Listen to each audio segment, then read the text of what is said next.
다른 책을 읽다가 화제의 신간이라 읽던 책을 덮고 읽게 되었습니다. 인터넷 서점에 가보면 좋은 댓글도 있지만 안 좋은 댓글도 꽤 있어서 어떤 책인가 궁금함에 더 빨리 읽었습니다. 참고로 저는 댓글을 안 올립니다. 영상 만들기도 좀 바빠서. 어떤 책이냐고요? 리뷰를 마치고 마지막에 감상을 적어보겠습니다.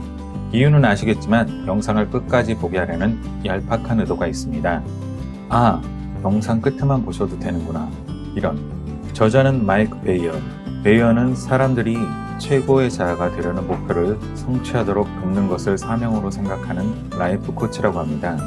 마이크 베이어는 술과 마약 중독에서 스스로 빠져나와 라이프 코치로 살게 된 경험과 실제 상담 사례를 중심으로 이야기를 풀어갑니다. 책의 주된 목적은 세상을 살아갈 때 최고의 자아로 존재하도록 돕기 위해 쓰여진 책이라고 합니다. 최고의 자아로 살고 있지 않다면 변화해야 한다는 것입니다. 변화를 위한 5가지 원칙은 호기심, 열린 마음, 정직함, 의욕, 집중입니다. 최고의 자아와 하나가 되기 위해 우리의 7가지 삶의 영역, 사회적 삶, 개인적 삶, 건강, 교육, 인간관계, 직장, 영성 개발에서 각각 목표를 추진하는 삶을 살도록 책은 가이드를 제시합니다. 변화하고 싶다면 먼저 인정해야 합니다. 자신을 알고 자신의 상태를 인정해야 하는데 어떻게 자신의 상태를 알 수 있을까요? 이 질문에 책의 구성이 도와줄 수 있습니다. 책의 각 챕터마다 질문이 있고 그 질문을 평가하게 만듭니다. 그리고 그것을 객관적으로 볼 수 있게 합니다. 인간은 잘 변하지 않는다라는 사회적 풍념이 팽배합니다.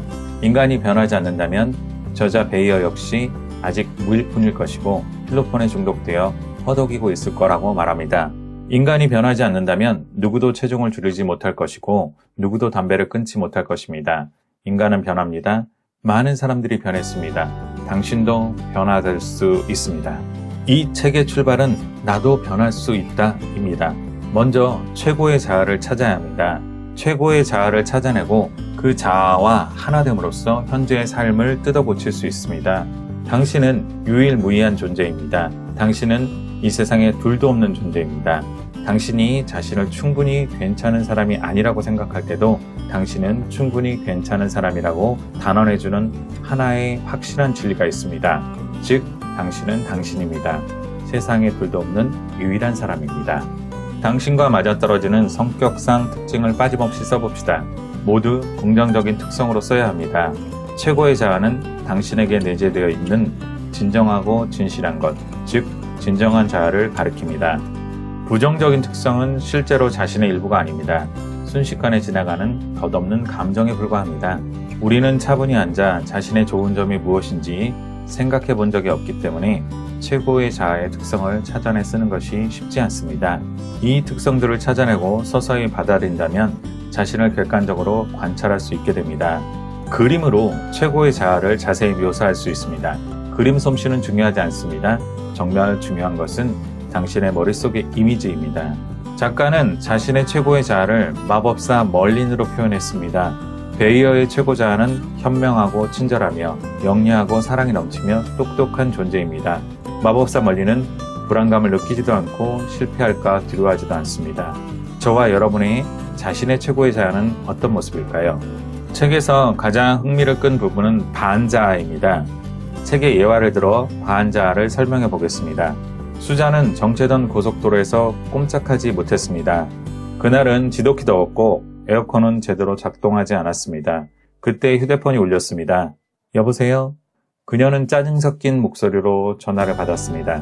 하지만 마이크 베이어의 목소리를 듣자 막히는 고속도로에서 좋은 친구와 좋은 대화를 나눌 수 있다는 사실에 미소 지었습니다. 수잔, 잠깐 통화할 수 있어? 마이크, 무슨 일이에요? 목요일 저녁에 식사도 함께하고 좋은 정보도 주고받고 말이야. 통화를 끝내고 수잔은 주변을 둘러보았습니다. 마침내 차가 조금씩 움직이기 시작했습니다. 그때 아무런 신호도 없이 자동차 한 대가 그녀 앞에 끼어들며 쌩 하고 지나갔습니다. 그녀는 냉정을 잃고 욕설을 퍼붓기 시작했습니다. 목요일이 되어 수잔은 마이크와 함께 식사를 했습니다. 마이크는 수잔에게 말했습니다. 수잔, 전화를 끊는다고 끊었겠지만 사실 전화가 끊어지지 않았어. 본의 아니게 당신이 화내는 걸 들었어. 모든 사람에게 반자가 하나 그 이상 있습니다. 반자아는 두려움과 불안 같은 부정적인 감정과 생각을 유발하는 것이라고 생각하면 됩니다. 반자가 어떤 특성을 지니고 어떤 경우에 반자가 표면화되는지 알아내야 합니다. 그래야 반자의 표출을 억제할 수 있습니다. 그러니까 정체된 고속도로에서 욕설을 퍼붓고 분통을 터뜨린 것이 나의 한구석에 있는 고약한 악녀 따위라는 건가요? 그래, 바로 그거야. 그 악녀를 더 명확히 드러내고 싶다면 이 냅킨에 그 악녀가 어떻게 생겼는지 상상해서 그려봐. 반자아를 찾아내는 작업 효과는 자신의 삶을 바꿔놓을 수 있다고 해도 과언이 아닙니다. 반자아의 방해를 억제함으로써 삶의 모든 영역에서 새로운 성취를 이뤄낸 사람들이 많습니다. 저자는 책을 쓸 때 불안했다고 합니다. 작문 수업이 싫었던 베이어는 책을 쓴다는 압박감에 시달렸습니다. 모든 부정적인 감정은 두려움에서 비롯되는 법입니다. 사람들이 내 글을 좋아할까 생각한 까닭에 불안감이 얼굴에 서서히 드러납니다. 그러나 최고 자아인 멀린이 그 혼란한 마음에 끼어들면 불안감이 사라집니다. 어떤 의미에서 반자아는 우리를 방해하고 진실한 자아에 접근하지 못하도록 하는 파괴자입니다. 저자를 통해 반자아의 다양한 모습을 이해할 수 있습니다. 따라서 반자아가 얼굴을 치켜드는 상황을 맞닥뜨리면 최고의 자아에게 반자아를 처리하도록 맡기면 됩니다. 삶은 고정되어 있지 않습니다. 반자아도 마찬가지입니다. 우리의 삶과 반자아는 끊임없이 움직이고 변합니다.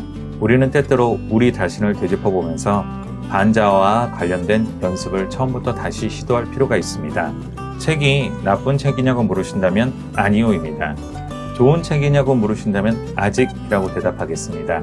좋은 책이란 한 가지라도 삶의 변화를 가져오는 책이라고 생각합니다. 책을 읽은 지 얼마 되지 않았습니다. 변화가 시작되려면 좀 더 시간을 두고 지켜봐야 하지 않을까요? 좋은 책이란 나에게 맞는 책이라고 보면 되지 않을까요? 반자아에 대한 깨달음은 너무 괜찮았습니다. 이렇게 말하고 보니 좋은 책인가요? 삶은 여정이지 목적지가 아닙니다. 누구도 자신의 삶을 완전히 통제하지 못합니다. 최고의 자아와 하나가 된다면 우리는 변화할 수 있고 우리의 인생은 바뀔 수 있습니다. 베스트 셀프 리뷰였습니다.